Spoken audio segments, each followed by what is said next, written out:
Press the bell icon on YouTube and don't miss another update.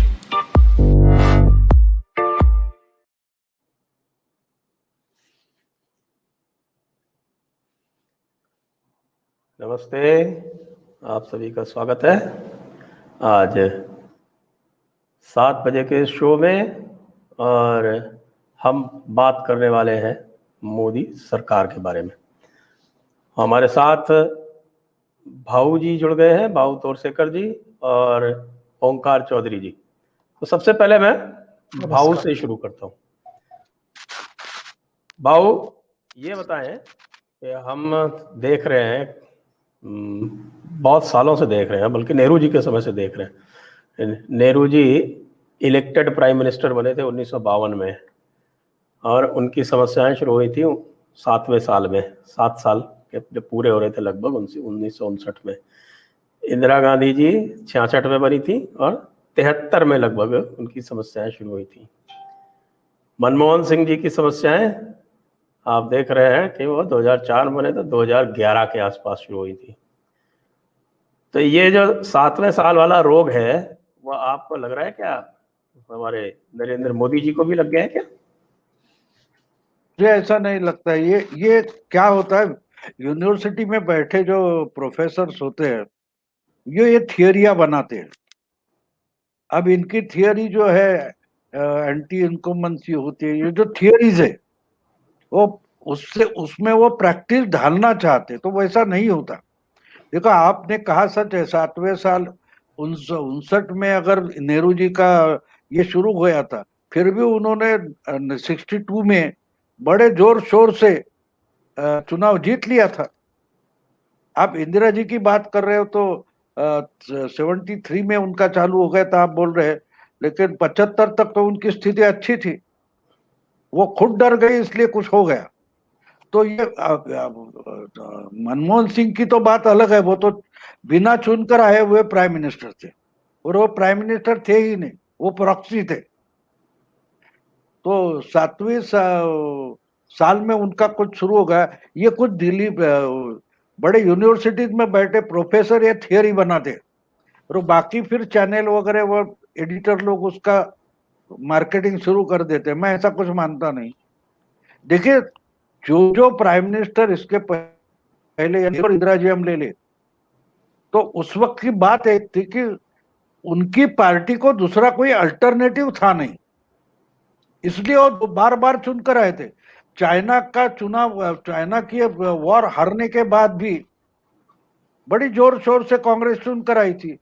और देखिए 2008 में मुंबई में इतना बड़ा हमला हो गया, उसके बाद 4 महीने में 5 महीने में मुंबई में चुनाव हो गया लोकसभा का, और उनकी 4 सीटें और बढ़ गई मुंबई में। तो कहां का प्रॉब्लम आप लेकर बैठे? तो ये प्रॉब्लम जो है वो यूनिवर्सिटी में बैठे प्रोफेसर जो है पॉलिटिकल राज्य शास्त्र के या पॉलिटिकल साइंस के, वो कहां से थियरी बना देते हैं और हम में छोड़ देते। और हम भी मीडिया से सुनते तो 10 बार सुनो तो हमको भी लगता है एक शब्द अच्छा है, इसका इस्तेमाल करेंगे, तो ये गलत मानता हूं। जी, ओंकार जी, आप को यदि कहा जाए कि आप मोदी सरकार के 7 वर्ष का लेखा जोखा करें प्लस माइनस, तो आप इसको कैसे देखेंगे? देखिए, मोदी जी के जब कुल मिलाकर के हम कार्यकाल पर नजर डालते हैं, उनके बारे में बने परसेप्शन को हम जब देखते हैं, और जो उनके विरोधी हैं, जब उनके द्वारा गढ़ी जाने वाली या कोशिश की जाने वाली तमाम तरह की उछल कूद को देखते हैं, तो हम ये कह सकते हैं कि as prime minister Narendra Modi ने शुरू के 5 साल भी और ये 2 साल भी इन सबको बड़ा हताश, निराश और कुंठित किया है। मैं तब की बात करता हूं संजय जी, थोड़ा सा टाइम ज्यादा लूंगा मैं। जब ये प्राइम मिनिस्टर बने भी नहीं थे, मैं तब की बात करता हूं। आप याद करिए, गैर भाजपा दलों के 65 सांसदों ने एक लेटर लिखा था ओबामा को, और उसमें ये कहा था कि साहब, गुजरात के मुख्यमंत्री नरेंद्र मोदी को आप वीजा मत दीजिए।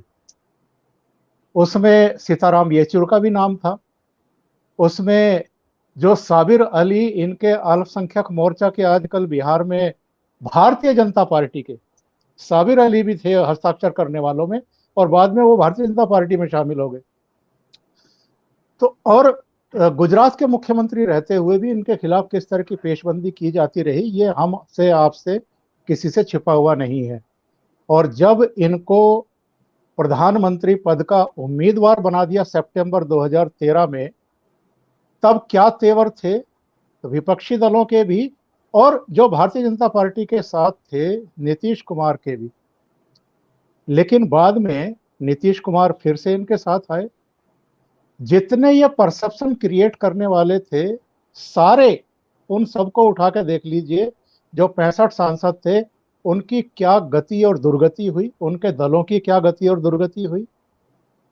उसके बाद भी अगर आप याद करें तो जेएनयू को याद कर लीजिए, आईआईटी मद्रास को याद कर लीजिए, हैदराबाद में जो रोहित वेमुला मामला था उसको याद कर लीजिए, जामिया मिलिया को, बीएचयू को, अलीगढ़ यूनिवर्सिटी को, जाधवपुर यूनिवर्सिटी को, कहां कहां टुकड़े टुकड़े गैंग ने फर्जी एक तरीके के परसेप्शन क्रिएट करने की कोशिश नहीं की, इनकी छवि धूमिल करने की कोशिश कहां कहां नहीं की। और अगर मैं 3 और इंसिडेंट आपको याद दिलाऊं, एक हरियाणा का जाट रिजर्वेशन कांड जिसमें हिंसा हुई थी, कई शहर जला दिए गए थे। एक मराठा रिजर्वेशन आंदोलन, हालांकि हिंसा नहीं हुई लेकिन एक परसेप्शन क्रिएट करने की कोशिश हुई। तीसरा भीमा कोरेगांव। ये सारी मुहिम किस तरीके से चलाई गई, और क्या हम ये नहीं जानते हैं कि देश में जो परंपरागत विपक्ष रहा है वो चूंकि 2014 में पूरी तरीके से ठुकराया गया था, पूरी तरीके से खत्म हो गया था एक तरीके से, तो इन लोगों ने किन किन की मदद नहीं ली। सो कॉल्ड बुद्धिजीवी, जो प्रोपेगेंडा जीवी हैं, जो आंदोलन जीवी हैं, जो इनका पूरा इकोसिस्टम है, जो देश विदेश में बैठी हुई ताकतें हैं, उन सब की भी इन लोगों ने मदद ली कि प्राइम मिनिस्टर की छवि को धूमिल किया जाए, बर्बाद किया जाए, बदनाम किया जाए, देश में भी और विदेशों में भी। देखिए, किसी सरकार का जब हम आकलन करते हैं या जब किसी प्राइम मिनिस्टर का आकलन करते हैं तो हमें कुछ मुद्दों पर देखना पड़ेगा कि भाई उन्होंने उन फ्रंट पर क्या काम किया है, घरेलू मोर्चे पर कैसा काम किया है, विदेश नीति कैसी रही है, अर्थ नीति कैसी रही है, रक्षा सुरक्षा नीति कैसी रही है, रोजगार के फ्रंट पर क्या रहा है, इंफ्रास्ट्रक्चर डेवलपमेंट के मोर्चे पर कितना काम किया है। और जब हम इन सारे मोर्चों पर देखते हैं, और एक बात और, प्रो पुअर शुरू से प्रधानमंत्री नरेंद्र मोदी की छवि बनी है, और ये जो प्रो पुअर छवि बनी है, इसी से चिढ़ करके ये कभी कहते हैं कि ये तो 5 उद्योगपति मित्रों को फायदा पहुंचाते हैं, कभी कहते हैं सूट वूट की सरकार है, कभी कहते हैं राफेल सौदे में रिश्वत ले ली है, लेकिन साबित क्या कर पाए हैं। और अगर ये सूट वूट की सरकार होती और अगर ये केवल 5 उद्योगपति मित्रों के लिए ही काम कर रहे होते तो 2011 के बाद से, और जब से प्रधानमंत्री पद के ये उम्मीदवार बने उसके बाद से ही अगर हम लगा लें 2014 से लेकर के 2021 के बीच में, भारतीय जनता पार्टी का कुछ राज्यों को छोड़ करके परफॉर्मेंस हमेशा बेहतर रहा है बाकी सबसे। तो अगर ये प्रो पुअर नहीं होती, अगर इनकी प्राथमिकता में जो सबसे पीछे खड़ा हुआ वंचित तबके का आदमी है वो नहीं होता, तो ये चुनाव नहीं जीत रहे होते, और 2019 में 2014 के मुकाबले कहीं ज्यादा बहुमत लेकर के वापसी नहीं कर पाते। जी। राहुल गांधी मोदी को सराहना नहीं कर रहे, इसका मतलब ही मोदी का उनकी इमेज अच्छी है। जिस दिन राहुल गांधी बोलेंगे मोदी बहुत अच्छा कर रहे, तो समझ लो मोदी डूब गए। मैं तो इसको सबसे बड़ा निकष मानता हूं। बरखा दत्त है, राजदीप सरदेसाई है, प्रियंका राहुल है, ऐसे लोग जिस दिन मोदी की सराहना करेंगे, मैं कहूंगा मोदी डूब गए। तो इनको ये कोई समझ में नहीं आता कि इस तरह से करे, जैसे लोग कहते हैं कि साहब कि ममता ने अपने लोगों को भेज दिया बीजेपी में और वो अब सारे के सारे वापस जा रहे हैं ममता के पास, ऐसी चर्चा है। तो इस तरह की स्ट्रेटजी राहुल गांधी को नहीं समझ में आती क्या? नहीं, वो बात नहीं है। देखो, जो आए, देखिए एक बात मैं मानता हूं कि जो आए उनको लग रहा था उस वक्त कि भाई ममता डूबने वाली है, वो वापस जाएंगे, फिर वापस ये आ जाएंगे, कोई बड़ी बात नहीं होती। ऐसे तो बार बार पार्टियां चेंज करने वाले कितने लोग होते हैं। उस पर से तो आयाराम गयाराम चल गया ना, एक दिन में 3 बार पार्टी बदल गई थी जिसका नाम गयाराम था, इसके लिए वो आयाराम गयाराम ये शब्द आ गया। तो वो कोई बड़ी बात नहीं होती। जो वो हमेशा जीतने वालों की तरफ से खड़ा होना चाहते। वो एक टीवी पर ऐड भी आती है ना कपड़ा धोने की, तो वो औरत उसका डिटर्जेंट अच्छा नहीं तो दूसरे के हाथ से ही निकाल कर मेरा दिखाती, तो वो बात अलग होती है। ऐसे लोग होते हैं, तो हो जाएंगे, कोई बात नहीं। जो जो डटे रहते हैं वही पार्टी चलाते हैं। ये बात हमें आज भी देखिए। मैं मानता हूं कि गुलाम नबी आजाद वगैरह जो लोग हैं वो गुस्से में है, लेकिन पार्टी में टिके हुए वो पार्टी के होते। जो थोड़ी देर के लिए इधर जाएंगे, थोड़ी देर के लिए वापस आ जाएंगे, वो किसी भी पार्टी के नहीं होते, किसी भी पार्टी के नहीं। ओंकार जी, जी जी। आपने विस्तार से जो हम कहेंगे कि जो लेखे जोखे में जो पॉजिटिव बातें थी वो आपने अभी बताई, लेकिन ये तो हम मानेंगे कि किसी भी सरकार का, किसी भी व्यक्ति का 100% तो पॉजिटिव नहीं होता। तो ऐसे आपको कौन से लगते हैं कि ऐसे कौन से पॉइंट्स हैं जहां पर ये सरकार जो है वो पिछले 7 वर्ष में जो इसको करना चाहिए था वो नहीं कर पाई, या जिस पर वो कमज़ोर रही?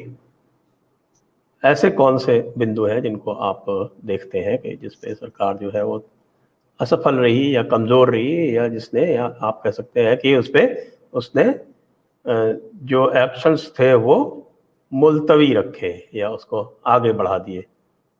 ऐसे जो बिंदु हैं उनके बारे में आप क्या सोचते हैं? देखिए, मेरा मानना ये है कि जब किसी प्राइम मिनिस्टर या जब किसी सरकार का आकलन आप करते हैं, तो आपको आकलन वहां से शुरू करना चाहिए जिन स्थितियों परिस्थितियों में उस प्रधानमंत्री को या उनकी सरकार को देश मिला था। देश का खजाने की क्या पोजीशन थी, आस पड़ोस के देशों के साथ किस तरह के रिलेशन थे, वैश्विक स्तर पर भारत की प्रतिष्ठा कैसी थी, किस तरह की चुनौतियों का सामना देश को अलग अलग मोर्चों पर करना पड़ रहा था। तो जब हम नरेंद्र मोदी का एज ए प्राइम मिनिस्टर आकलन करने की कोशिश करते हैं, तो हम ये पाते हैं कि तमाम तरह के भ्रष्टाचार हुए थे पूर्ववर्ती सरकारों में। तो इनका जो सबसे पहला जब सेंट्रल हॉल में इनका भाषण था और इन्होंने कुछ बातें कही थी, उस समय अडवाणी थे मौके, वहां पर तमाम सीनियर नेता थे बीजेपी के, और उन्होंने अपने भाषण में कहा था कि ये सरकार जो है मेरी, ये गरीबों को समर्पित रहेगी। और अगर हम देखें तो देखिए, अगर आपको जो आपके सो कॉल्ड बुद्धिजीवी हैं, जो मीडिया के लोग हैं, जो परसेप्शन क्रिएट करने की कोशिश करते हैं या उसको प्रभावित करने की कोशिश करते हैं, अगर आपको उनको खुश करना होता तो मनमोहन सिंह की तरह या पूर्ववर्ती प्रधानमंत्रियों की तरह ये भी दिल्ली के, मुंबई के, कुछ बड़े शहरों के कुछ नामचीन संपादकों को, अखबारों के, चैनलों के मालिकों को, और जो यहाँ ब्यूरो चीफ होते हैं लुटियन जोन में, मीडिया में, उनको अपने साथ हवाई जहाज में लाद करके विदेश यात्राएं करवाते, 5 स्टार होटलों में टिकवाते, और उनको वहां तफरी के लिए कुछ डॉलर भी उपलब्ध करा देते। 5,000 5,000 10,000 रुपए उनको दे देते कि आप मस्ती करिए जब तक मैं यहाँ हूं। प्रधानमंत्री मोदी ने ये सब नहीं किया। इनफैक्ट उन्होंने मीडिया की और ये जो परसेप्शन बनाने वाले स्वनाम धन्य पत्रकार और संपादक हैं, इनकी कभी परवाह ही नहीं की। उन्होंने अलग अलग मोर्चों पर जो उनकी सरकार की प्राथमिकताएं थी, उस दिशा में ही काम किया। संजय जी, अगर ऐसा नहीं होता तो जो सरकार की तरफ से दावे किए जाते हैं कि हमने हर घर में शौचालय बनाए, हर स्कूल में छात्राओं के लिए अलग शौचालय बनवाए, हर घर में बिजली के कनेक्शन पहुंचाने का काम किया, स्वच्छता अभियान हमने चलाया, इंफ्रास्ट्रक्चर जो है वो मजबूत किया। इसके अलावा आप देखिए, लॉकडाउन में, कोरोना काल में 80 करोड़ जो गरीब जनता है इस देश की, उसके लिए भोजन उपलब्ध करवाया। ये वो पहलू हैं जो बताती हैं कि उनका जो दृष्टिकोण है, उनका जो विजन है, उनका जो कार्यक्रम है, उनकी जो नीति है, उनकी जो नीयत है, वो एकदम स्पष्ट है। जहां तक कमियों का प्रश्न है, तो सबसे बड़ी कमी तो ये लिख लीजिए कि वो ऐसे प्रधानमंत्री या ऐसे नेता नहीं हैं जो मीडिया की चमचागिरी करें, उनको ओबलाइज करें और उनकी परवाह करना शुरू करें।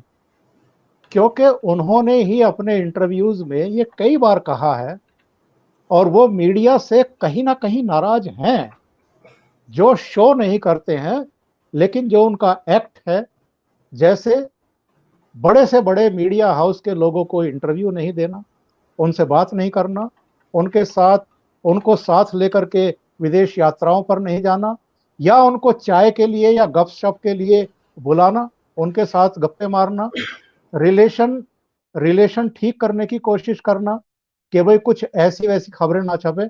उन्होंने तय कर लिया कि भाई जब आपने गुजरात पर मुझे विलेन बनाना ही है, मेरी लाख सफाई के बावजूद और हर जांच एजेंसी के क्लीन सर्टिफिकेट मिलने के बावजूद, क्लीन चिट मिलने के बावजूद, और सुप्रीम कोर्ट तक में ये कह दिया गया एसआईटी की रिपोर्ट पर कि नहीं, नरेंद्र मोदी की, उनकी सरकार की कोई ऐसी भूमिका नहीं थी, तो उसके बाद उन्होंने तय कर लिया कि आपको जो करना है, जो कहना है वो करिए और वो कहिए। अब प्रतिष्ठा मेरी धूमिल नहीं होगी, आपकी धूमिल होगी। तो इस मोर्चे पर आप कह सकते हैं कि भाई नरेंद्र मोदी में कमियां हैं। दूसरे, उन्होंने जो विपक्षी दल हैं, जो उनके नेता हैं, जो पूरी तरीके से परास्त किए गए हैं, जिनकी जमीनें खिसक गई हैं, और जो उनका इकोसिस्टम है, उसमें आपके फिल्म कलाकार भी हैं, उनमें राइटर भी हैं, उनमें सो कॉल्ड बुद्धिजीवी भी हैं, उनमें कुछ विदेशों में बैठे हुए दूसरे लोग भी हैं, सोशल मीडिया पर आए दिन उनको गालियां देने वाले भी हैं। उनको भी मनाने की कोशिश, उनका भी गुस्सा शांत करने की कोशिश नरेंद्र मोदी ने नहीं की। अब आते हैं आर्थिक मोर्चे पर, या रक्षा सुरक्षा के मोर्चे पर, या विदेश नीति के मोर्चे पर अगर हम कहें। मेरे पास संजय जी एक खबर है जो मेरे सामने कई बार बोर्ड पर रहती है। इसमें कोरोना काल से पहले खबर आई थी अमेरिका से। उसमें कहा गया था कि 13 देशों के सर्वे में प्रधानमंत्री मोदी दुनिया के सबसे लोकप्रिय शासन प्रमुख। अमेरिकी फर्म के सर्वे में मोदी को सबसे ज्यादा 55% ने मान्यता दी। यह मॉर्निंग कंसल्ट का एक सर्वे था। ये जो सर्वे आया था, उसके बाद आप देखिए पश्चिमी देशों का भी किस तरीके से रंग बदला है, चीन का भी किस तरीके से रंग बदला है, और जो हमारे दूसरे कहीं ये मानते हैं कि भारत एक बड़ी ताकत बन करके उभर रहा है, उसकी प्रतिष्ठा बढ़ रही है। सुरक्षा परिषद में जो सुरक्षा परिषद का गेट है उसको ठोकर मार करके उसने खोल दिया है और वो उसमें घुसने को तैयार बैठा हुआ है। वे सब भारत से चिढ़े हैं, नरेंद्र मोदी से इतना नहीं चिढ़े हैं। और नरेंद्र मोदी को वो अपना एक ऐसा एनिमी जरूर मान रहे हैं कि जो भारत जैसे देश का प्रधानमंत्री रहते हुए भी अगर 13 प्रमुख देशों का सर्वे होता है और उसमें सर्वोच्च स्थान प्राप्त करते हैं लोकप्रियता का, तो फिर किस तरीके से नरेंद्र मोदी को और भारत को लेट डाउन किया जाए, इसके लिए तमाम तरह की साजिशें शुरू हुई। अमेरिका के स्तर पर भी हुई, यूरोपियन कंट्री के स्तर पर भी हुई, खाड़ी के देशों में भी। और आप एक और बात याद रखिए, और चीन तो खैर उसने तो किया ही जो किया, ये जो सीएए के खिलाफ मुसलमानों को एकजुट किया गया, लामबंद किया गया, इसके पीछे सबसे बड़ी जो साजिश थी वो ये थी कि जो खाड़ी के देश हैं, चाहे सऊदी अरब है, चाहे संयुक्त अरब अमीरात है, उन्होंने नरेंद्र मोदी को बुला करके अपने यहाँ का सर्वोच्च नागरिक सम्मान दिया था।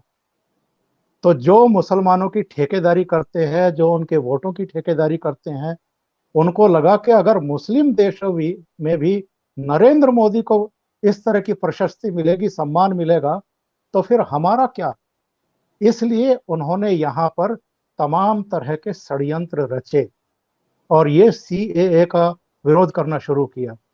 तो मैं ये मानता हूं कि जो जिसको कहते हैं ना कि पीआर वर्क, उस पीआर वर्क में नरेंद्र मोदी जरूर कमजोर पड़ते हैं।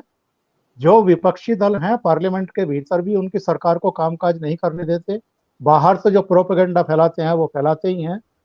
यानी एक बेहतर काम करने वाला प्राइम मिनिस्टर जिसने अपनी प्राथमिकता में गरीब को सर्वोच्च स्थान पर रखा है, उसको सूट बूट की सरकार कहना, उसको 5 उद्योगपति मित्रों वाली सरकार कहना, उनको ही फायदे पहुंचाए, इस तरह का प्रोपेगेंडा करना, ये सब परसेप्शन खराब करने वाली बात। लेकिन ना तो ये परसेप्शन उनका खराब कर पाए और ना ही उनके सामने कोई ऐसा नेतृत्व भी खड़ा कर पाए कि जिससे लोगों को ये लगे कि अगर मोदी में इतनी सारी खराबियां हैं तो चलो उनके सामने कम से कम एक नेता तो ऐसा दिखाई दे रहा है कि जिस पर हम भरोसा कर सकते हैं। ये वो भी नहीं कर पाए। तो मोदी की कमियां जो मैंने कहा है कि वही हैं। इसके अलावा आप कह सकते हैं कि भाई रोजगार उतने जनरेट नहीं हो पाए, आप कह सकते हैं कि जो पड़ोसी देश हैं, तो ताली एक हाथ से तो बजती नहीं है। पड़ोसी देश अगर हमारे साथ सही व्यवहार रखेंगे तो हम भी रखेंगे। जहां तक रोजगार का प्रश्न है, तो दुनिया का कौन सा ऐसा देश है जो इस कोरोना काल में बम्पर रोजगार उपलब्ध कराने में सफल रहा है, या जिसकी अर्थव्यवस्था जो है जीडीपी हमसे कहीं ज्यादा बेहतर दिखाई दे रही हो। सबकी अर्थव्यवस्थाओं को चोट पहुंची है, सबके कारोबार ठंडे पड़े हैं, मंदे पड़े हैं, रोजगार का संकट हर देश में आया है। तो उन मोर्चों पर मैं नहीं मानता कि प्रधानमंत्री मोदी की कोई बहुत बड़ी विफलताएं हमारे सामने खुल करके आई हों। बाबू इसी को आगे बढ़ाते हैं। यद्यपि ओंकार जी जो है वो मान रहे हैं कि जो हमारा मोदी जी का जो इंफॉर्मेशन तंत्र है, जो संचार का या पब्लिसिटी का जो तंत्र है, उसके अतिरिक्त और कोई विशेष विफलता नहीं है। लेकिन जो मेरी चर्चाओं से मैं पाता हूँ उसमें ये पाया जा रहा है लोगों का, जो भाजपा के और मोदी जी के अनुगामी हैं, उनमें ये एक धारणा ऐसी बन रही है कि जब हमने सीए देखा, एनआरसी देखा, या फिर उसके बाद फिर आपका ये किसान आंदोलन आया, या उसके बाद फिर ये आपका बंगाल की हिंसा आई, लोगों का ये मानना है कि ये जो लेफ्ट लिबरल जो पूरा का पूरा जो गैंग है, पंचमक्कार गैंग जिसको बोलते हैं, पंचमक्कारों ने एक कमजोरी ढूंढ ली है और वो कमजोरी ये है कि यदि आप लॉ एंड ऑर्डर की स्थिति उत्पन्न करो तो उसमें मोदी सरकार जो है वो बैकफुट पर जाती है। और ये धारणा जो है, ये लगातार 3-4 ऐसे प्रकरण हो गए जिससे ये बलवती होती जा रही है। इसको आप कैसे देखते हैं? हमारा एक बात होती है कि जो मोदी समर्थक है, जिनको मोदी भक्त कहा जाता है, उनकी भी अपेक्षा ऐसी है कि सोनिया हो, इंदिरा हो या ममता हो, उसी ढंग से मोदी बर्ताव क्यों नहीं करते, ये इनकी तकलीफ है। और मैं मानता हूं वही तो मोदी अलग है। मोदी जी की अलगता मैं उसी में देखता हूं कि वो देख ठीक है भाई, कानून व्यवस्था की समस्या, लॉ एंड ऑर्डर की पैदा करो, उससे तकलीफ किसको होती है? आम आदमी को होती है। अब कोर्ट भी बोलने लगी है, तो कोर्ट को बोलना चाहिए जाके, ऐसी सिचुएशन आएगी। अब देखो कल वो डिसीजन आ गया सेंट्रल विस्टा के बारे में, सुप्रीम कोर्ट ने जो याचिका करता था उसको 1 लाख का दंड लगा दिया। तो ये सिचुएशन आने देना जरूरी है कि नहीं तो देखो ये तो फैसिस्ट है, ये तो लाठियों से मारेगा, ये तो वो बोल रहे हैं। अगर आप उसी ढंग से करें, उनका एक्सपेक्टेशन क्या है कि आप डंडा लेकर खड़े हो जाओ, आप गोलियां चलाओ, ये तो एक्सपेक्टेशन है। तो हम मोदी जी उस ट्रैप में नहीं जाना चाहते। अगर ये हम उनको अगर मानते हैं मोदी को, तो ये हमको समझना पड़ेगा कि भाई ये क्या कर रहे हैं। तो आहिस्ता आहिस्ते देखो, मोदी को एनआरआई प्राइम मिनिस्टर बोला जा रहा था 5 साल, लेकिन 5 साल में पूरे दुनिया में घूमने के बाद जिस दिन 370 हटाया गया, तो पाकिस्तान के साथ एक मुस्लिम कंट्री भी खड़ा नहीं हो पाया। तो वो 5 साल की मेहनत थी। तो इस ढंग से मोदी जा रहे हैं। हाँ, एक बात है कि कुछ हुआ नहीं, क्या होना बाकी है, ये अगर पूछोगे आप, तो देखिए हम 100 चीजें करना चाहते हैं, तो उसमें से 50 हो जाती है, 60 हो जाती है, तो भी लोग खुश होते, बहुत खुश हो जाते। अगर 70, 80, 90 चीजें नहीं होती तो लोग गुस्सा हो जाते। लेकिन जिनकी अपेक्षाएं ज्यादा होती है, उनको लगा सकता है कि अरे 5 तो बचिए, 95 हो गए लेकिन 5 तो नहीं हुई, इसका मतलब क्या हुआ? कुछ नहीं हुआ। तो ये सोच मैं गलत मानता हूं। सोचने का तरीका भी होना चाहिए कि भाई हमने, आप देखो कई स्ट्राइक हो जाता है, यूनियन स्ट्राइक करते हैं, तो यूनियन 100 मांगे रखते हैं, तो उसमें से 10, 15, 20 भी मांगे पूरी हो गई तो स्ट्राइक पीछे लिया जाता है। तो एक्सपेक्टेशन बहुत है मोदी के बारे में, एक्सपेक्टेशन बहुत है। और एक बात मैं आपको बता दूं, मेरी बेटी जो थी, वो जब 10वीं की परीक्षा पास हो गई थी, तो 11 मार्क से उसका मेरिट लिस्ट से नाम निकल गया था। तो हमारा एक दोस्त है, तमिलियन दोस्त है, बहुत गुस्सा हो गया उस पर। वो बचपन से उसको खेला था, जो चाहिए वो चीजें लाके देता था, क्योंकि वो बोलता था ये तो मेरिट में आएगी। तो वो मेरिट में नहीं आएगा तो उसका गुस्सा आ गया, क्योंकि उसका एक्सपेक्टेशन था, हमारा माँ बाप का नहीं उतना उसका था। वो बहुत गुस्सा हो गया। तो जो एक्सपेक्टेशन होता है ना, तो उसमें से गुस्सा आ जाता है। मनमोहन सिंह के बारे में कोई एक्सपेक्टेशन था नहीं, तो उस पर गुस्सा क्यों होगा? इसलिए 2004 के बाद 9 में भी वही गवर्नमेंट रिपीट हो गई थी, क्योंकि सामने अल्टरनेटिव नहीं था। तो दुबला है सरकार, लेकिन वो भी सरकार चला ली गई। तो इसी ढंग से हम देखेंगे तो मोदी के समय में काम बहुत हुआ है, लेकिन एक्सपेक्टेशन इतना ज्यादा है। और दूसरी बात आपको बोल दूं कि बीजेपी के समर्थक जो है, उनकी सोच भी थोड़ी कांग्रेस जैसी है। भैया कांग्रेस ने तो इतने साल में अपनी अपनी तिजोरियां भर दी, मोदी हमको अपनी तिजोरी भरने नहीं देता, ये भी गुस्सा उसमें है। मैं नजदीक से देखता हूं कुछ चीजें, वो गुस्सा यही इस पर भी है। न खाऊंगा न खाने दूंगा, ये घोषणा अच्छी है, लेकिन वो असल में लाना गलत लगता है ना। बीजेपी में भी कुछ लोग हैं, उनको लगता है ये क्या बात हुई, तो हम 70 साल से लड़ क्यों रहे? अगर आज हमारी सत्ता आई है तो हमको भी कुछ लेना चाहिए, उठाना चाहिए। और ये मोदी तो उठाने नहीं देता, ये भी एक्सपेक्टेशन थी, उसका भंग हो रहा है तो उसको गुस्सा होता है। और दूसरी बात होती है, कोई भी कितना भी ब्रिलियंट स्टूडेंट परीक्षा में बैठ जाता है तो 100 के 100 नंबर नहीं लाता, तो कुछ तो कम होगा, ये हमको भी मानना पड़ेगा। लेकिन जितना हुआ उतना उससे पहले कभी हो रहा था क्या? इतनी ईमानदारी से कोई कुछ कर रहा था क्या? नहीं। मैं आम आदमियों से बोलता हूं तो आम आदमी बिल्कुल खुश है। मैंने देखा है, लोग बोलते हैं ना कि भाई लॉकडाउन में हमको राशन तो मोदी ने दिया है, इसके पहले ऐसा कब हुआ है, लोग बोलते हैं। लेकिन हम इंटेलेक्चुअल क्लास तक वो बातें पहुंचती नहीं, क्योंकि वो मीडिया में नहीं आती, और मीडिया में अगर नहीं आई तो हम तक नहीं आई, हम उस पर ही अपना वर्डिक्ट देना चाहते। तो आम आदमी से बात करो। अभी कल परसों एक सर्वे आ गया था एबीपी पर, तो उन्होंने बता दिया ना कि आज भी प्राइम मिनिस्टर किसको करना है, तो मोदी को करना है बोलते। 2 नंबर पर बहुत 35% से राहुल गांधी पीछे। तो क्यों? क्योंकि लोगों का एक्सपेक्टेशन है। लेकिन ठीक है भी, इतना तो मिला ना।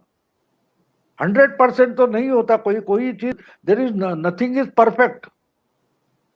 तो जो एकेडमिशियंस होते हैं वो परफेक्शन देखते हैं। अब देखिए हमारे बच्चों की जो टीका था वो उठाकर सिंगापुर भेज दिया, उधर भेज दिया बोलते हैं, लेकिन उधर से आया उस पर कोई नहीं बोल रहा है। कितना मेट्रिक टन ऑक्सीजन आ गया, इसके पहले ऑक्सीजन इतनी जल्दी ऐसे आता था?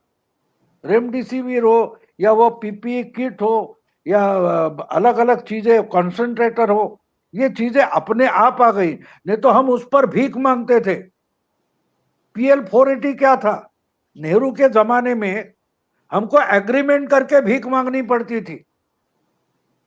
1955 में जो अकाल हुआ था उसके बाद क्या था? लोगों को फ्री ने बेचने के लिए भी जानवर का गेहूं था अमेरिका से, वो लाया गया था यहाँ, वो उसका भी एग्रीमेंट किया था PL 480, याद होगा आपको। तो वो जो हमने देखा है, तो अगर हम लोगों को समझाएंगे नहीं तो मोदी क्या कर रहा है हमको बताना पड़ेगा ना। हम अगर मोदी को मानते हैं तो इसलिए मैंने उस पर एक मराठी में वीडियो बनाया था कि अगर यशवंत सिन्हा बोलते हैं कि विश्व गुरु बनने निकले थे और विश्व भिखारी हो गए, तो उसका जवाब मैंने मराठी में दे दिया कि इनको ये, इनकी उम्र तो 80 से आगे चल गई, इनको PL 480 मालूम नहीं। आपने बेचने के लिए नेहरू की सरकार ने भीख मांगी थी, और जानवर के लिए पैदा किया गया अमेरिका का लाल गेहूं यहां आया था, वो हमने खरीदा था। हमारी भरी जवानी में 20 साल के थे तब हम कहां का राशन पर गेहूं खाते थे? वो गेहूं खरीदते थे, लेकिन वो तो अमेरिका से फ्री में आया था। यानी उस समय का प्राइम मिनिस्टर जनता को बेचने के लिए भी दुनिया भर भीख मांगता था। और आज ऑक्सीजन आ गया, रेमडेसिविर आ गया, वो तो क्या खरीद कर आया? ये फर्क अगर हम लोगों को नहीं समझाए तो गलत संदेश तो जाएगा, हमको ये समझाना पड़ेगा। जी हाँ, लेकिन एक पॉलिटिकल बात कहूँ आपसे भाऊ, आप ये देखिए कि अभी सभी मानते हैं कि उत्तर प्रदेश में बहुत अच्छी तरह से कोरोना टैकल हुआ, लेकिन वहां पर आप ये देखें कि जो कार्यकर्ता हैं, मंत्री हैं, विधायक हैं, उनमें सबसे अधिक असंतोष है। तो ये जो एक बात आती है कि भाजपा जो है वो अपने कार्यकर्ताओं का ध्यान नहीं रखती, तो कार्यकर्ता तो रीढ़ की हड्डी होता है किसी भी पार्टी की। यदि कार्यकर्ता में इस तरह की भावना आ जाती है तो समस्या होगी कि नहीं होगी आगे चल के? मैं मेरा जवाब नहीं दूंगा, मैं मोदी ने इसका जवाब कैसे दिया वो बोल देता हूँ। मुझे याद है 2013 में 13 और 14 में जब पार्लियामेंट के चुनाव की तैयारियां चल रही थी, तो उसमें मेरा ख्याल है शायद मधु किश्वर को जो इंटरव्यू दिया था उसमें मोदी जी ने इसका जवाब दिया। तो शायद राजकोट या कोई सिटी में जो मार्केट था वो मार्केट में जो एक्सटेंशन किया था दुकान वालों ने, पत्रा वगैरह डाल के आगे आगे आगे घुस कर आए थे, रास्ता बिल्कुल चौड़ा था, वो रास्ता छोटा हो गया था मार्केट में। तो कोर्ट में, हाई कोर्ट ने कोई ऑर्डर पास की थी, सब तोड़ दो। तो वो मोदी के पास ऑर्डर आ गई, मोदी बोले हाँ तोड़ दो जाओ, मोदी ने ऑर्डर पास कर दिया। तो उसके बाद उसी इलाके के 4 कारपोरेटर्स मोदी जी के पास आ गए, चीफ मिनिस्टर के पास, बोले आपने तो चीफ मिनिस्टर साहब गड़बड़ कर दी, 3 महीने में नगर निगम का चुनाव है, अगर आप ये अब तोड़ोगे तो हमारे तो 4 कारपोरेटर, हम 4 कारपोरेटर वहां है, वो तो हम हार जाएंगे। अब दुकानदार जो है उसको ही गुस्सा आ जाएगा ये तोड़ने के बाद, तो हम तो हार जाएंगे। तो मोदी जी ने उनको, मोदी जी ने कहा कि मैंने उस कारपोरेटर को जवाब दिया, पार्षदों को, भैया आप तो सही बोल रहे हो लेकिन आपको पहला आना चाहिए था, अब तो गवर्नमेंट का ऑर्डर मैंने निकाल दिया, वो तो पीछे नहीं रुका, गवर्नमेंट का रुबाब रोब होना चाहिए, इसलिए वो ऑर्डर चलेगा, वो तो टूटेगा और पीछे नहीं लूंगा। हाँ ठीक है, और जगह कुछ मेहनत करेंगे, उधर से 4-5 कारपोरेटर ज्यादा चुन कर लाएंगे, लेकिन ये तो टूटेगा। और उसके बाद मोदी जी बोले 3 महीने के बाद जब चुनाव हुआ तो जहां हमारे 4 कारपोरेटर थे उस उल्टे 7 आ गए, यानी 3 कारपोरेटर बढ़ गए। तो उसका जो निचोड़ है, मोदी जी ने बताया, वो बहुत बड़ा भारी है। वो बोले ऐसे जो अपने ही पार्टी के आते हैं वो अपने पार्टी के दोस्त नहीं होते, हमारे पार्टी के कार्यकर्ता नहीं होते, हमारे पार्टी के दुश्मन होते हैं, जो आम जनता की नहीं अपनी सोचते। तो वो जो डिसीजन था वो मुझे भी उस समय लिया तब लगा कि गलत है, लेकिन जब वोटर्स का डिसीजन आ गया तब मैंने मान लिया कि कार्यकर्ता भी अपना नहीं होता, वोटर अपना होता है। तो आप जो बोल रहे हो यूपी के बारे में, तो मैंने जो बोला कि भाई अब हमारी बारी है, तो हमारी बारी अगर मोदी जी नहीं दे रहे तो उसका गुस्सा होता है, योगी पर उसका गुस्सा होता है।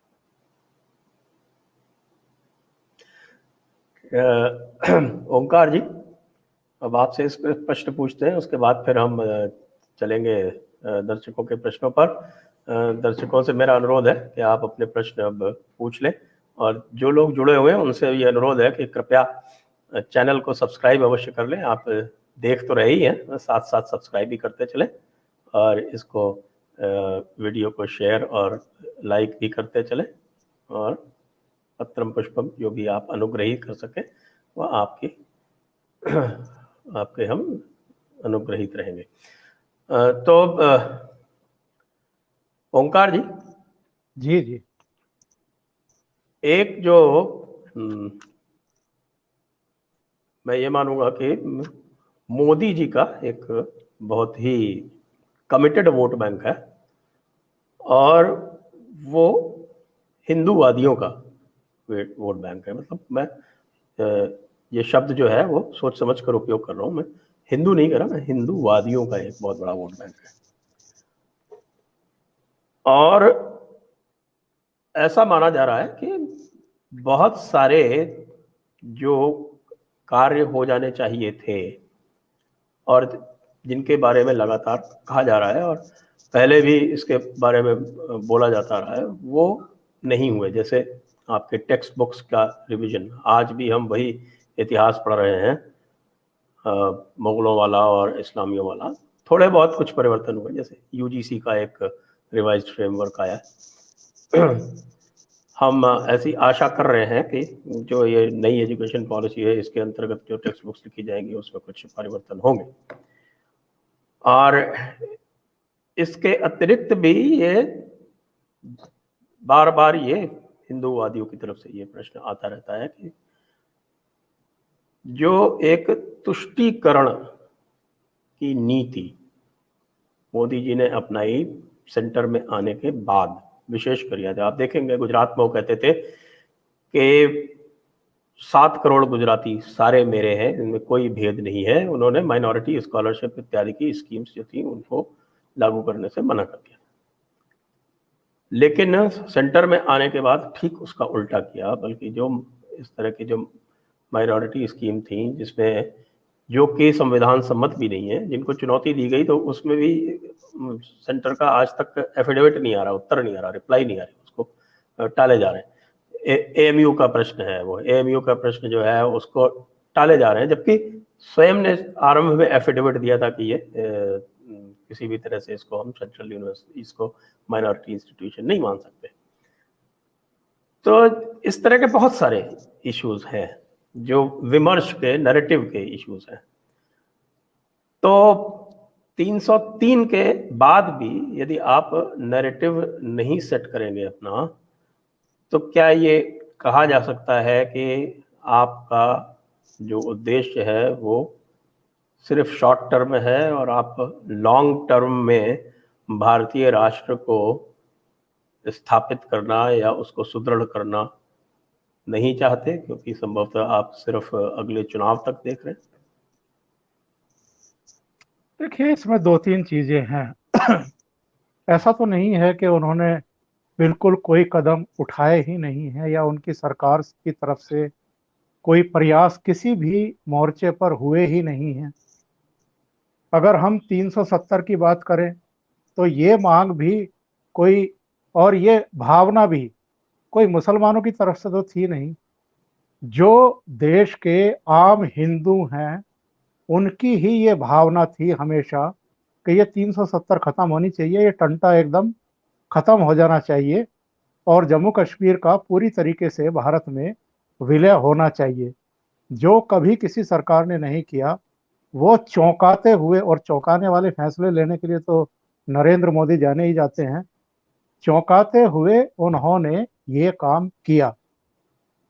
वहां पर अगर आप देखें संजय जी, 2014 में नरेंद्र मोदी के प्रधानमंत्री बनने के बाद से मुझे तो याद नहीं पड़ता है कि देश के किसी भी हिस्से में हिंदुओं के खिलाफ कोई किसी तरह का आतंकवाद का कोई भी ऐसा कोई एक भी घटना हुई हो, मुझे याद नहीं पड़ता। वो लोग पठानकोट, पुलवामा से आगे बढ़ ही नहीं पाए, उनको वहीं न्यूट्रलाइज किया गया।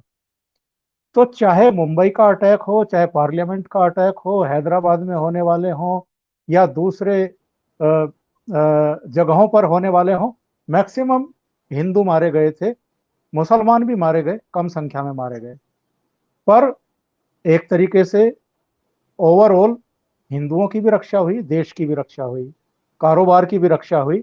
और जम्मू कश्मीर में भी अब आतंकवाद करीब करीब न्यूट्रलाइज कर दिया गया है।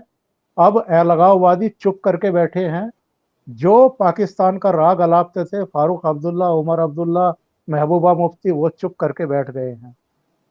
इसके अलावा भले ही सुप्रीम कोर्ट से सर्वसम्मति से फैसला आया, लेकिन राम जन्मभूमि पर फैसला आ गया।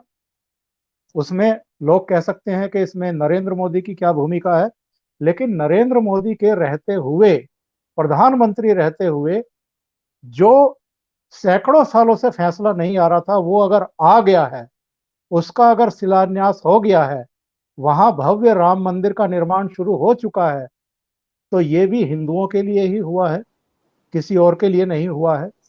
दूसरे, मेरा मानना यह है कि जितनी चीजें आपने बताई हैं, जितनी गिनाई हैं, आप अगर पिछले 7 साल में देखें तो इनको क्या चैन से काम करने दिया गया है? रोज नए नए प्रोपेगेंडा, रोज नए नए इशू, रोज सड़कों पर प्रदर्शन या धरने। अब और नहीं तो अब आप ये मुझे बताइए कि किस प्राइम मिनिस्टर ने इससे पहले किसानों के जेब में हर साल 6,000 रुपए डाले हैं, ताकि उनको जो आड़े वक्त में कई बार पैसे की किल्लत आती है वो ना आए। और 9.5 करोड़ किसानों की जेब में जा रहा है। अब तक 1,34,000 करोड़ रुपया जा चुका। एमएसपी पे झूठ बोला गया, दूसरी चीजों पे झूठ, मंडी समितियां खत्म कर दी जाएंगी। अरे भाई, धान की खरीद देख लो, गेहूं की खरीद देख लो, पिछले सालों के मुकाबले में कई गुना ज्यादा खरीद हुई है और कई गुना ज्यादा भुगतान हो गया है किसानों को। तो मतलब जो प्रोपेगेंडा है, जो झूठ है, उनको फैला करके जिस तरीके से इनको काम नहीं करने दिया जा रहा है, उसमें अगर वो ये चीजें, कई बार ये कह दिया जाता है कि साहब सीएए पास तो कर दिया, लागू नहीं किया गया, तो अभी 3 दिन पहले उसका नोटिफिकेशन भी हो गया, वो लागू भी हो गया। गृह मंत्रालय ने इन सभी देशों के, तीनों देशों के, जो 31 दिसंबर 2014 तक लोग यहाँ आ गए थे, उनसे आवेदन भी मांग लिए हैं, तो वो काम भी हो गया है। जहां तक एनआरसी का और दूसरे प्रश्न है, वो भी देखिए देर सवेर होंगे, पर उसके लिए एक वातावरण की जरूरत तो होती है। ऐसा नहीं होता है कि कोई भी सरकार एक साथ बहुत सारे फ्रंट खोल ले। और जिन मुद्दों की तरफ आपने दिखाया है टेक्स्ट बुक वगैरह का, ये भी अल्टीमेटली तो होना है।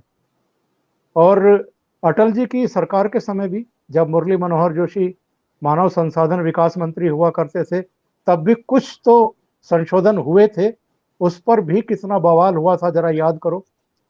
और अब भी जो ये सो कॉल्ड लेफ्ट लिबरल हैं, इनका तो काम ही ये है, इनको तो और कोई काम नहीं है, और ये सब किया धरा भी इन्हीं लोगों का है।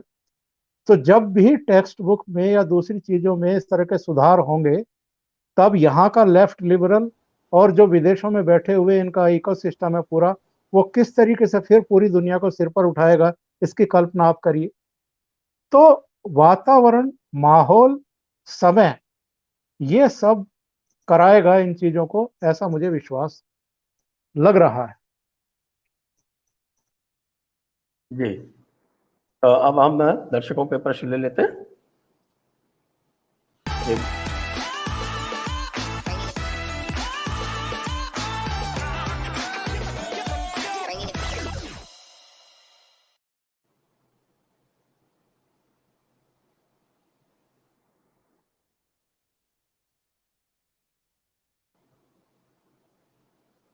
प्रश्न लाइए स्क्रीन पर।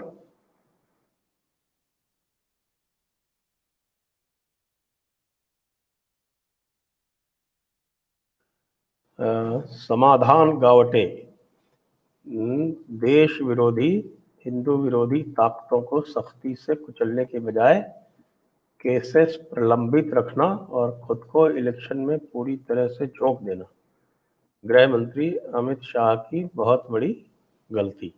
भाऊ।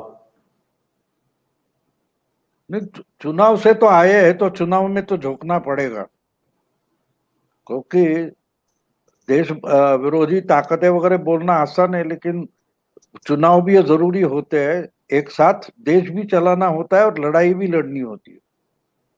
तो इसलिए हमारे लिए यहाँ बैठे बहुत सारी चीजें आसान होती है, लेकिन जो वहां बैठा है उसके लिए आसान नहीं होती। मैं जो इसके आगे पहले ओमकार जी बोले थे उसका थोड़ा विस्तार करना चाहूंगा। जब महबूबा के साथ गवर्नमेंट बनाई गई, तब भी ये सब तकलीफ बोल रहे थे, लेकिन उसकी क्या जरूरत थी वो तो खुलकर नहीं बता सकता गवर्नमेंट चलाने वाला जो है, वो तो नहीं बता सकता। मैंने जो सुना है, एक बात बता दूं, कि जो बकरी ईद होती है, जब बकरा काटा जाता है, तो उसके पहले 15-20 दिन, एक महीने उसको खरीदा जाता है, उसको बहुत अच्छा खिलाया जाता है। तो खिलाने का मतलब उसको काटना नहीं है, ऐसा नहीं होता ना। तो ये सब बातें, काटना है आगे ऐसे, तो उसको पहले कैसे बता सकते हैं? उसको तो खिलाकर अच्छा, बड़ा अच्छा अच्छा बादाम पिस्ते भी खिलाते हैं, मैंने सुना है। तो तुष्टीकरण जो चल रहा है, आप बोल रहे हो, तो आपको कश्मीर में दिखाई देगा कि महबूबा तो उस वक्त कितनी खुश थी, लेकिन जब 370 हटाने की बात आ गई तो बकरा काटा गया। तो अब बकरा काटना है, ये पहले से बकरे को क्यों नहीं बताते, ये अगर पूछोगे तो उसका कोई जवाब नहीं है। Next, Samadhan Gavate, Congress is politically finished by now. Will Nehruvian ecosystem get extinct before 2024? There is always huge clash when new ecosystem takes over. ओंकार जी। देखिए, मेरा ये मानना है कि कांग्रेस तो ऑलमोस्ट खत्म है। अभी आप 3 राज्यों में इनके मुख्यमंत्री बचे हैं, पंजाब में, राजस्थान में, छत्तीसगढ़ में। 3 में से 2 मुख्यमंत्रियों के खिलाफ इस समय बगावत चल रही है, पंचायत बैठी हुई है दिल्ली में। तो कांग्रेस के नाम पर अगर कुछ बचा है तो प्रोपेगेंडा बचा हुआ है, इनका इकोसिस्टम बचा हुआ है, इनके वो भ्रष्ट लोग शोर मचा रहे हैं सोशल मीडिया पर या मेन स्ट्रीम मीडिया में बैठ करके, जिनको थोड़ा बहुत दाना चुग्गा मिल जाता था और वो मिलना बंद हो चुका है। तो कांग्रेस का किस्सा तो ऑलमोस्ट देश से खत्म है, ये तो आप मान करके चलिए। Next, Mithilesh Kumar, many surprise announcements of Mr. Modi has created huge problems. नोटबंदी, लॉकडाउन, जीएसटी। ठीक है, आपका ये ऑब्जर्वेशन है, इसको हम नोट करते हैं, आगे चलते हैं। रुतुन पटेल, नमस्कार sir, will Raj Thackeray come in support of BJP in next election? For me he was better choice for Shiv Sena supremo with attitude of Bala Saheb. Babu ये पूछ रहे हैं कि क्या राज ठाकरे अगले इलेक्शन में बीजेपी की सपोर्ट में आएंगे? इनके हिसाब से वो शिवसेना का बेहतर ऑल्टरनेटिव है।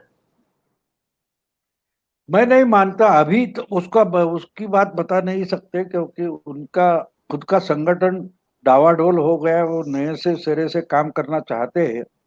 लेकिन बीजेपी की कोशिश अकेले दम पर चुनाव जीतने की चल रही है, और सब उनके दांवपेच जो है वो भी इस ढंग से चल रहे हैं कि जो तीन बड़ी पार्टियां वो इकट्ठी हो तो भी हमको जीतना है। और उसकी ट्रायल रन तो आपने पंढरपुर में देख लिया है।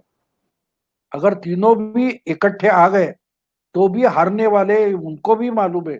इसलिए आज ही हमारे यहाँ मुंबई में न्यूज है कि जो नगर निगम के चुनाव अगले साल होने हैं उसको 2 साल के लिए टालने की कोशिश हो रही है। ये आज की न्यूज है। तो इससे आपको पता चलता है, मैं नहीं मानता कि आज राज ठाकरे को साथ लेने की बीजेपी सोच रही। जी, अगला प्रश्न, Madhuri Singh, Babu ji, how to handle control and pacify Modi विरोधी bhakt leaders who are damaging by their narrative? जो मोदी भक्त जो विरोध कर रहे हैं उनको कैसे स्पेसिफाई करें, कह रहे हैं तो जी। देखो, एक बात होती है, जब आप जितना प्यार करते हो उतना गुस्सा भी आप ही करते हो। प्यार और गुस्सा दोनों बात एक साथ आती है। तो इसलिए जिनका एक्सपेक्टेशन ज्यादा होता है तो उतना गुस्सा उतना होता है, लेकिन वो पेसिफाई हो जाता है। आज भी आप देखेंगे तो सर्वे में ये वो निकलेगा, लेकिन प्राइम मिनिस्टर किसको चुनेंगे तो बोल देते हैं मोदी को, क्योंकि अल्टरनेटिव नहीं है, ये भी मालूम है। दूसरे अब कल वो आईबीपी का सर्वे हमने देखा तो लोगों को पूछा गया कि भैया क्या राहुल गांधी होते तो अच्छे तरीके से कोरोना हैंडल करते? तो 40 से 50-60% लोगों ने बोला कि बिल्कुल नहीं। इसका मतलब आपका साफ है।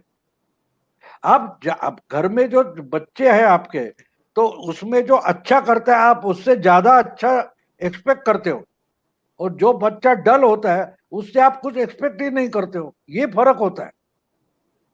तो वो जो अच्छा करता है वो गुस्से में आ जाता है, यार मैं इतना कर रहा हूं और फिर भी आप बोलते हो और लाओ। इसलिए बच्चे जो होते हैं, मैं बच्चों पर भी काम करता हूं इसलिए बोल रहा हूं, बच्चे हमेशा कंफर्ट जोन में चले जाते हैं कि भाई 60-65% 60-65% अच्छा होगा। अगर 70 क्रॉस कर दूं तो माँ बाप 80-90 तक जाने को पुश करेंगे। उसके बजाय 60-65, ज्यादा से ज्यादा 70 में रहो, अच्छा रहेगा। ऐसा बच्चा सोचते हुए वो उनका कंफर्ट जोन हो जाता है। लेकिन अगर आप मत करो तो बच्चा अपने आप ज्यादा कोशिश करते रहता है। तो मोदी जी को पुश करने की जरूरत नहीं, वो तो कमिटेड इंसान है। उसको फैमिली नहीं है, उसको कुछ खुद को कमाना ही नहीं है, उसको हिस्ट्री बनानी है। ये हमको समझना चाहिए। मोदी जी हिस्ट्री बनाना चाहते हैं, और जब हिस्ट्री बनाना चाहते हैं इसका मतलब उससे अच्छा दूसरा कोई लीडर आज तो नहीं है। जी, नेक्स्ट, रोहन अबर जी पूछ रहे हैं कि आप उन बीजेपी सपोर्टर्स को क्या बोलेंगे जिनके रिश्तेदार दवाइयों की और ऑक्सीजन इत्यादि की कमी से स्वर्ग सिधार गए? ये कम से कम इसके लिए तो नेहरू को दोष नहीं दिया जा सकता। ओंकार जी।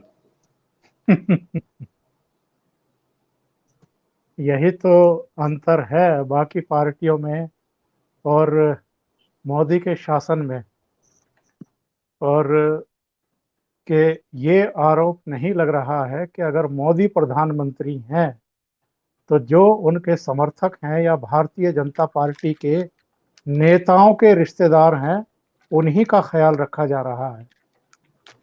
यानी अगर है तो सबके लिए है, नहीं है तो फिर सबके लिए नहीं है। तो यही तो एक इनके शासन का एक तरीका है।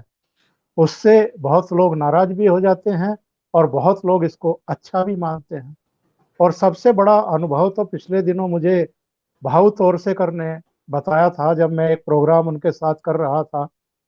मैं पूछ रहा था कि उस समय जब वहाँ बिल्कुल एकदम उरूज पर था, मुंबई भी, ठाणे में भी, पुणे में भी, औरंगाबाद में भी, नासिक में भी, तमाम बड़े शहरों में, कि क्या सिचुएशन है वहाँ की। तो उन्होंने कहा था कि आज शिव सैनिक और उनके परिवार भी नाराज हैं क्योंकि उनको अस्पतालों में जगह नहीं मिल रही है। एक वे में अगर देखें तो इसको आप दो नजरियों से देख सकते हैं। एक ये कि उद्धव ठाकरे ने बियॉन्ड द लिमिट जाकर के शिव सैनिकों को उस तरीके से ओबलाइज नहीं किया, उनके परिवारों को उस तरीके से ओबलाइज नहीं किया, बल्कि प्रायोरिटी पे देखा कि वही किसको अस्पताल की या आईसीयू बेड की या दूसरी सुविधाओं की जरूरत है, जितना भी उपलब्ध था वहां पे। दूसरा आप ये भी लगा सकते हैं कि वही अगर शिव सैनिक ही इतने पीड़ित रहे, उनके परिवार ही इतने पीड़ित रहे, तो फिर बाकी लोगों का क्या हाल रहा होगा। आप ये ऐसे भी सोच सकते हैं। लेकिन जो सत्ता में होता है उसको, जैसा मोदी का नारा भी है जिससे कुछ लोग चिढ़ते भी हैं, सबका साथ, सबका विकास, सबका विश्वास। तो ये चीजें जब मोदी की तरफ से की जाती हैं तो फिर व्यवहार तय भी वो उसी के अनुरूप आचरण करते हुए दिखना भी चाहते हैं। जी, अगला प्रश्न डॉक्टर चेतन। उत्तर प्रदेश में भाजपा करीब 30% विधायकों का टिकट काट रही है, इसलिए खलबली है। जी, ये तो हमें पता है। नेक्स्ट, वैसे आज का समाचार ये है कि जैसा मुझे समाचार मिला है कि उत्तर प्रदेश में कोई परिवर्तन न सत्ता में हो रहा है न संगठन में हो रहा है। कितना अच्छा है कितना बुरा है ये तो बाद में डिस्कस करेंगे। प्रवीण कासे, I believe whatever appeasement appears is protection for the government to say, look, we gave more scholarships and IAS, IPS during our time, and how come we are anti-Muslim? Now, onus is on Muslims how to behave. इसका उत्तर मैं दे देता हूँ क्योंकि जी, मैंने इस प्रश्न को बहुत विस्तार से अपनी पुस्तक में इसकी चर्चा की है। भाई मेरे, पूरा का पूरा जो मुस्लिम डिस्कोर्स है उसको आप समझिए और वो इसी तरह से चलता है, उसके ऊपर कोई असर नहीं पड़ता। वो अपीजमेंट को अपना जन्मसिद्ध अधिकार मानते हैं और जन्मसिद्ध अधिकार दे देते हैं तो उसका कोई एहसान नहीं होता। जी, next Madhuri Singh. Omkar ji, what will you say to the several women girls who have been physically molested in the most heinous way by TMC? What is the best way to give justice? क्या कहा संजय जी? ओंकार जी कह रहे हैं कि आप उन महिलाओं को, उन बच्चियों को क्या कहेंगे जिनके साथ में फिजिकल मॉलेस्टेशन और रेप इत्यादि की घटनाएं हुई हैं पश्चिम बंगाल में, उनको कैसे न्याय दिलाया जाएगा? देखिए, बहुत दुर्भाग्यपूर्ण घटनाएं हैं और इतनी दुर्भाग्यपूर्ण घटनाएं हैं कि पूरे देश के राजनीतिक चुनावी इतिहास में मुझे नहीं लगता कि ऐसा कोई दूसरा उदाहरण हमें देखने, सुनने या पढ़ने को मिला है कि जो पार्टी जीती हो उसके गुंडों ने इस तरह से उत्पात मचाया हो, लोगों के घर लूटे हों, महिलाओं की इज्जत पर हाथ डाले हों और पार्टी दफ्तरों को आग लगाई हो किसी पार्टी विशेष को वोट देने वालों के जो संस्थान हैं, जो दुकानें हैं, उनको लूटा गया हो और लोगों को पलायन करने के लिए मजबूर होना पड़ा हो। तो इससे ज्यादा दुखद स्थिति कोई अभी तक तो मेरे विचार से नहीं घटी है। अगर 47 में या 71 में कुछ इस तरह की चीजें हुई हों तो हुई हों, पर उसके बाद किसी राज्य में चुनाव जीतने वाली पार्टी के गुंडों ने कुछ इस तरह की हरकतें की हों, मुझे नहीं लगता है। लेकिन एक बात मैं जरूर कह रहा हूं कि जो भी इस तरह के अपराध करते हैं, अल्टीमेटली उनको पे करना पड़ता है। अगर मौजूदा ममता बनर्जी सरकार आंख मूंदने की कोशिश करेगी भी, तो जो हमारे यहाँ की व्यवस्थाएं हैं, वहां पर अलग अलग आयोगों के जो अध्यक्ष हैं, जो उनके रिप्रेजेंटेटिव हैं, वो वहां पहुंच चुके हैं। जमीनी हकीकत उन्होंने नोट कर ली है, घटनाओं को उन्होंने उनका दस्तावेजीकरण किया है। होम मिनिस्ट्री की भी 4 सदस्यीय टीम वहां से होकर के आई है। गवर्नर खुद वहां गए हैं, लोगों से उनकी मुलाकातें हुई हैं। हाई कोर्ट भी इस मामले की सुनवाई कर रही है, सुप्रीम कोर्ट में भी एक मामले की सुनवाई चल रही है। हम ये अपेक्षा तो जरूर करेंगे कि जब जो शासन में बैठे हुए लोग हैं, वो अगर आपराधिक चुप्पी साध लेते हैं इतने हीनियस क्राइम के बाद भी, तो जो हमारी बाकी की संस्थाएं हैं वो उसमें अपनी भूमिका निभाएंगी। ये हम उम्मीद करके चलते हैं। नेक्स्ट, मितेश पटेल, प्रणाम।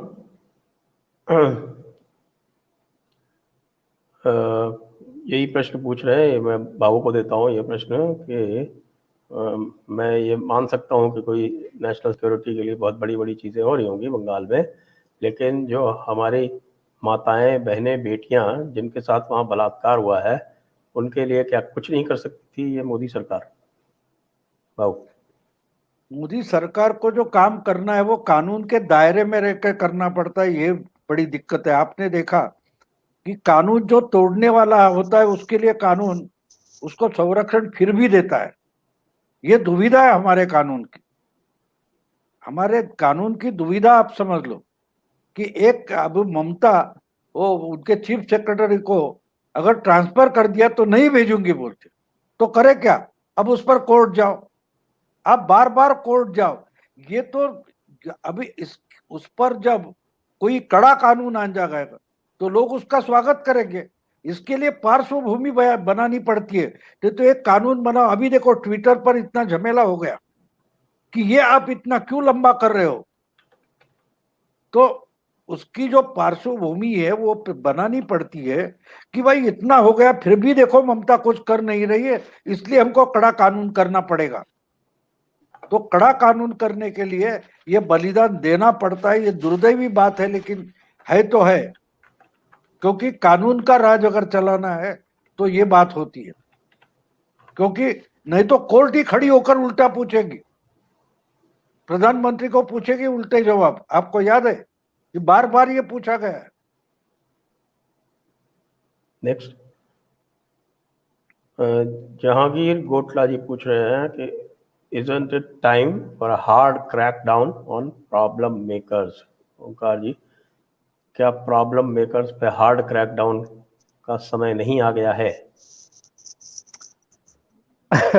मैंने बहुत विस्तार से एक प्रश्न के उत्तर में इसका जवाब दिया है कि जब से मोदी जी आए हैं बतौर प्रधानमंत्री, तब से ही कहां कहां किन किन लोगों ने किस किस तरह की प्रॉब्लम क्रिएट्स की है। और मैं एक बात और बताता हूं, मनमोहन सिंह की अंतिम प्रेस कॉन्फ्रेंस थी बतौर प्रधानमंत्री विज्ञान भवन में। उस प्रेस कॉन्फ्रेंस में मैं भी था। उन्होंने कहा, एक सवाल पूछा गया उनसे और उन्होंने कहा कि अगर नरेंद्र मोदी इस देश के प्रधानमंत्री बनेंगे तो डिसास्टर, मतलब सबसे भीषणतम वो चीजें होंगी। और जब उन्होंने वो बात कही थी वो काफी क्रिटिसाइज भी हुए थे, लेकिन जो कांग्रेस का, वामपंथियों का इकोसिस्टम है, उन्होंने उसको बड़ा ग्लोरीफाई भी किया था। अखबारों के पहले पन्नों पर उसको लीड बना के, सेकंड लीड बना के छापा था। तो अब ये देश तय करेगा कि बतौर प्रधानमंत्री नरेंद्र मोदी ने भारत का सम्मान बढ़ाया है या घटाया है, भारत को कमजोर किया है या मजबूत किया है, भारत की छवि पूरे विश्व में एक मजबूत राष्ट्र की बनी है, एक एकजुट राष्ट्र की बनी है, या सांप्रदायिक कहीं ज्यादा बिखराव हमें दिखाई दे रहा है? मुझे तो नहीं दिखाई दे रहा। हाँ, कुछ मुट्ठी भर लोग रहते हैं जो अलग अलग मुद्दों को लेकर के एक सनसनी क्रिएट करने की कोशिश करते हैं, एक माहौल बनाने की कोशिश करते हैं, लेकिन ये मान लेना कि पूरा मुस्लिम समुदाय ही ऐसा कर रहा है, मैं उससे कभी सहमत रहा नहीं हूं। थोड़े थोड़े तत्व कहीं कहीं हर जगह होते हैं, पर जब वो बियॉन्ड द लिमिट जाकर के कानून तोड़ने की स्थिति में आ जाते हैं, तो दिल्ली दंगों में आपने देखा है, दिल्ली दंगों में कानून अपना काम कर रहा है ना। आम आदमी पार्टी का एक पार्षद गिरफ्तार हुआ था ना, ताहिर हुसैन, एक कांग्रेस की पूर्व पार्षद इशरत जहां गिरफ्तार हुई है ना, और अब तक 100 से ज्यादा लोगों के खिलाफ आरोप पत्र दाखिल किए भी जा चुके हैं, और उसमें कितनी बड़ी साजिश थी ये भी आपने देखा है।